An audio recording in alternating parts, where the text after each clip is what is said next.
স্টেশনে এসেছিলাম ভিডিও বানাতে, এই কিটিটা এত ফ্রেন্ডলি হয়ে গেছে, মানে সে গায়ে উঠে পড়ছে। আমার ভয় লাগছে যাতে আজরিয়ে না দেয়, কিন্তু লিটারালি মানে পুরো ফ্রেন্ডলি হয়ে গেছে। দেখো কীভাবে বসে আছে।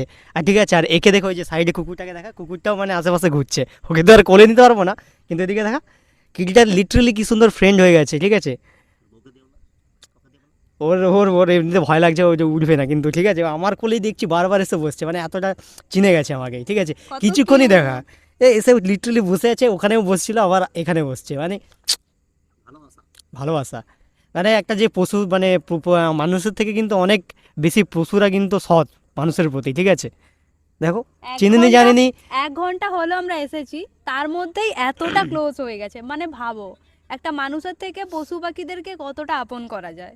সেটাই, আজকাল যুগে মানুষকে কিন্তু এতটা ভরসা করা যাবে না, যতটা মানে একটা পশুকে করা যাবে, পাখিকে করা যাবে। ঠিক আছে, কি সুন্দর বসে আছে না, কি কিউট। মনে হচ্ছে যেন বাড়ি নিয়ে চলে যাই, বলো। কত খরচা হয় সারা মাসে মেকআপে, আপনার কত টাকা খরচা হয়? পাত্তা দিচ্ছে না, সে বুঝতেই পারছে না, বলে কে কোন দেশ থেকে আসছে, কিরকম কোশ্চেন। কোনো দোকান খোলা নেই, এটা কিছু খাওয়া দাও, খাওয়া দাম তোকে। রাত্রি 11টা বাজে, এখন 11টা পেরিয়ে গেছে, 11:30 বাজে প্রায়।